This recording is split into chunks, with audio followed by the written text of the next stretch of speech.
Morning বন্ধুরা। তো আজ হলো সোমবার আর এখন বাজে 10:30। মেয়ে ওর বাবা স্কুলে বেরিয়ে গেছে। তো আমার রান্না হয়েছে, কাপড় কাচা হয়নি, জামা কাপড় ভেজানো আছে, ঘর মোছাও হয়নি, কিছুই কাজ হয়নি। শরীরটা একদম ভালো নেই কাল থেকে, জানি না কেন। পরশুর থেকে একটু একটু খারাপ লাগছে, কিন্তু কাল থেকে একদম ভালো। এই যে ছেলে খেলা করছে, রান্নাটাই হয়েছে, বাকি তো কিছু কাজ হয়নি। এখন আগে ভাবছি জামা কাপড়গুলো কেচে মেলে দিয়ে আসি, কারণ রোদ আছে, শুকিয়ে যাবে। তারপর আস্তে আস্তে নয় ঘর মুছবো, বাসন টাসন ধোবো, ছেলেকে চান করাবো। এখন তো খাইনি, শরীরটা না একদম ভালো লাগছে না, মাথা টাথা খুব ঘোরাচ্ছে, খুব দুর্বল লাগছে। আর ছেলেও প্রচুর জ্বালাতন করে না, একটু মানে বসতেও দেয় না। বসে থাকলে তো মানে শুধু বদমাইশি, লাফা ঝাপা সারাক্ষণ। ওকে ধরতে ধরতে না আমার মাথা খারাপ হয়ে যাচ্ছে। তোকে চান করে দিয়ে আসি ভাবছি ওইদিকে একবার। চলো কাজগুলো সেরে নিই একে একে। দেখো এখন একটা নতুন খেলনা পেয়েছে, তো এটা হয়তো আজকে এটা নিয়ে মেতে থাকবে, তারপরে এটা ছুঁড়ে ফেলে দেবে। এটা কোথায় থাকবে, ও কোথায় থাকবে তার কোনো ঠিক নেই। তো এই নতুন কিছু পেলে ওই একটা দিন ঠিক আছে, তারপর সে এটা নিয়ে আর খেলেও না, জানো। তো যাক, এটা খেলুক, ততক্ষণ আমি কাজগুলো সেরে নিই।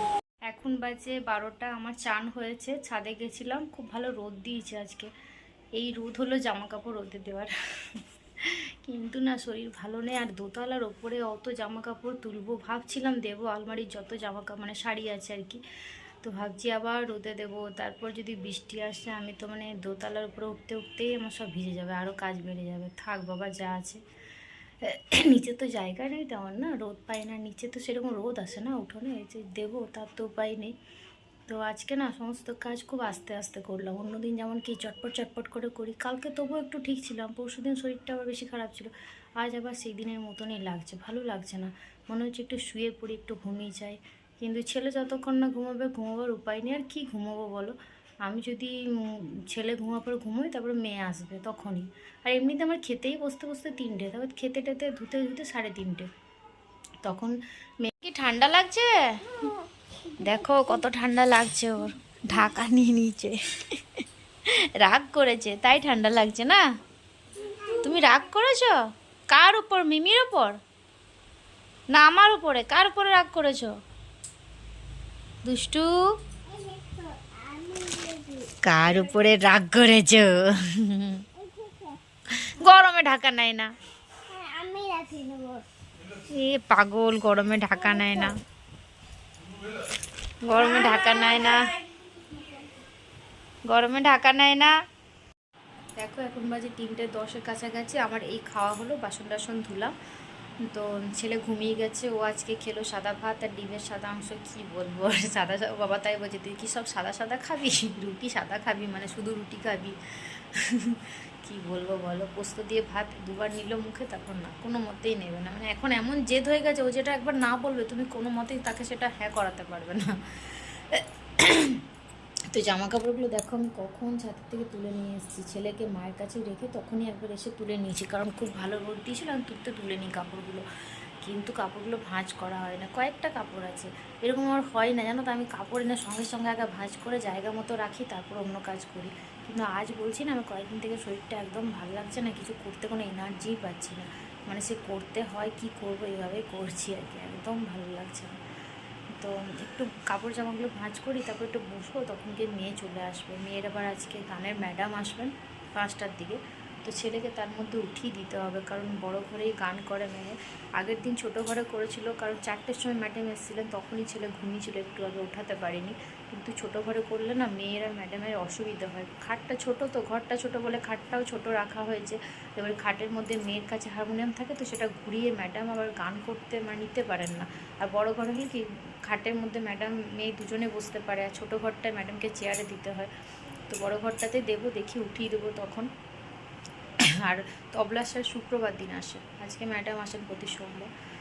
আজকে তো বিশেষ কিছু রান্নাও করিনি জানো তো, শরীরটা ভালো নেই। তারপর নিরামিষ বলে আলু পোস্ত করেছিলাম, মুগের ডাল, পটল ভাজা, পাঁপড় ভাজা, এই দিয়েই খেলাম। আর ওদের জন্য ডিম সেদ্ধতে ছিল। চলো জামা কাপড়গুলো ভাঁজ। দেখো আমরা বাজারে যাচ্ছি, এখন বাজে 6:40। হঠাৎ করে ঠিক হলো বাজারে যাবো, তো সবাই রেডি হয়ে গেছে। এই যে চলে তাড়াতাড়ি রেডি হয়ে গেছে। তো দেখো আমরা বাজারে চলে এসেছি, আর এখন বাজে 7টা। তো দেখেছো বাজারে ভিড় কীরকম, এমনি বাজার সবসময় ভিড়, তারপরে পুজো বলে আরও একটু বেশি ভিড়। দেখো ছেলে মেয়ে আমার সঙ্গে দাঁড়িয়ে আছে, আর ওদিকে ওর বাবা গাড়ি কোথায় রাখবে খুঁজছে, মানে এমন জায়গায় রাখতে হবে যাতে বের করতে অসুবিধে না হয়, তো খুঁজছে আর কি। দেখো আমরা বাজার বলতে আমরা পুজোর বাজার করতে এসেছি, তোমাদেরকে সেটাই আমার আগে বলা হয়নি। তো পুজোর মার্কেটিং করতে এসেছি মেনলি মেয়ের আর ছেলের জন্য, কারণ আমি অনলাইনে টুকটুক করে কিছু অর্ডার করেছি, মানে আসবে বা দুটো এসছে, তোমাদেরকে একেবারে সব হোক তারপরে দেখাবো, এই জন্য দেখানো হয়নি। তো এইদিকে দেখো আমাদের এগুলো ডান সাইডে হচ্ছে ফুড আর কি, ফুটপাতে এগুলো বিক্রি হয়। তো প্রথমে মেয়ের জামা দেখতে আমি বালাজিতে গেলাম, তারপর ওখানে হলো না। বালাজিতে আসলে শুধু লেহেঙ্গাই বলছে পাওয়া যাবে, বাকি ওয়েস্টার্ন বা অন্য কিছু পাওয়া যাবে না। লেহেঙ্গা মেয়ের কিনেছি, ভাইয়ের বিয়ের সময়তে ভাই দিয়েছে, তার জন্য আর লেহেঙ্গাটা নিলাম না। তো আবার চলে এসেছি বিএনঘাটিতে। বিএনঘাটিতে মেয়ের শেষ পর্যন্ত জামা পছন্দ হলো। তো এখানে সমস্ত কিছুই পাওয়া যায়, মানে ছেলে মেয়ে বাচ্চা, শাড়ি চুড়িদার যা নেবে ওয়েস্টার্ন সমস্ত কিছুই পাওয়া যায়।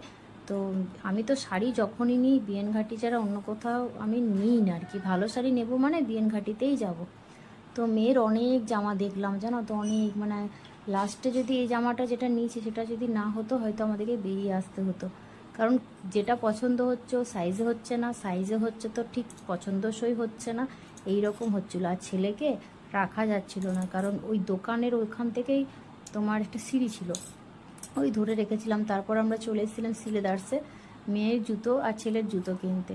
তো এখানেও একই সমস্যা, যেটা পছন্দ হচ্ছে আমাদের ভালো লাগছে তো মেয়ের ভালো লাগছে না, আবার মেয়ের ভালো লাগছে তো আমাদের ভালো লাগছে না, বা সাইজে হচ্ছে না, এই হয় সমস্যা। বাজার তো একদিনে হবে না, এখন কতবার যে আসতে হবে। সিলেদার্সে চলে এসেছি মেয়ের জুতো কিনতে। তো এখানে কালেকশন অনেক আছে, কিন্তু কি সমস্যা বলো তো, যতবারই আসি মনে হয় যে এই চটিটা যেমন মেয়ের রয়েছে ওইটাও রয়েছে, এরকম মনে হয়, মানে চেনা জানা কালেকশন থাকে, 2-3 বছর থেকে দেখে ওই রকম জুতো রয়েছে, নতুন কিছু আর নেই। তো ওকে বললাম পামশুগুলো নে, কিন্তু ওর সমস্যা হচ্ছে পায়ের সামনেটা না একটু চওড়া, আর এগুলো একটু সরু হয় তো লাগে খুব সামনে। আর একটু যে পামশুগুলো সামনের একটু চওড়া টাইপের হয় সেগুলো এটা যেমন ওর পায়ে একটা হচ্ছে তো টাইট হচ্ছে, একটা হচ্ছে তো বড় হচ্ছে, মানে ওর ফিটিংস ঠিক হচ্ছে না, সাইজ মতন না হলে তো হবে না, বড় নিলেও কি হবে, হাঁটতে গেলে খুলে যাবে, আর ছোট নিলেও লাগবে। আর ছেলে যা বদমাইশি করছিল তোমাদেরকে আমি বলে বোঝাতে পারবো না, মানে আমাদেরকে একটা কিছু ভালোভাবে দেখতে দেয়নি, শুধু দোকান থেকে জুতো তো খুলে নিয়েছে, বলছে দিদির জুতো কিনছো আমারও কেন, প্লিজ মা জুতো খুলে দাও। তো ওর জুতো খুলে নিয়েছি, আর এদিকে ওর বাবা বলছিল তুমি দেখো ওই জুতোটা ভালো লাগছে, যদি তোমার পায়ে ভালো লাগে। আনলাম না, আমার ভালো লাগছে না, আগে এদের নিই তারপরে আমি আমার কথা ভাববো, কারণ যেটা নিতে এসছি আগে সেটা নিয়ে আমার পরে হলেও হবে। আর ছেলে কোলেও থাকছে না, না বসে থাকছে, কি জ্বালাতন করছে কি বলবো, শুয়ে পড়ছে খালি পায়ে, জুতো খুলে দিয়েছে। তো এই দেখো আমরা সিলেদার্স থেকে চলে এলাম সিটি স্টাইলে। তো এখানে এলাম বিশেষ করে ছেলের জন্য, কারণ ওর তো এখনো পর্যন্ত একটাও নেওয়া হয়নি, মেয়ে তবু একটা হলো। তো এখানে ঢুকলাম, আবার এখানে ব্যাগ ট্যাগ রাখতে হলো। তো এখানে শেষ, এরপর আমরা আর কোথাও যাব না, এখানে যা পেলাম এবার বাড়ি চলে যাব, কারণ এমনিতে বেজে গেছে 9টা। কখনো এখানে ঢোকার পর তো দেখতে তো আরও কিছুটা সময় যাবে, তো এই জন্য এটার পর আর কোথাও যাব না, আবার অন্যদিন তখন আসবো। তো ব্যাগগুলো রেখে আমরা ভেতরে ঢুকে যাব।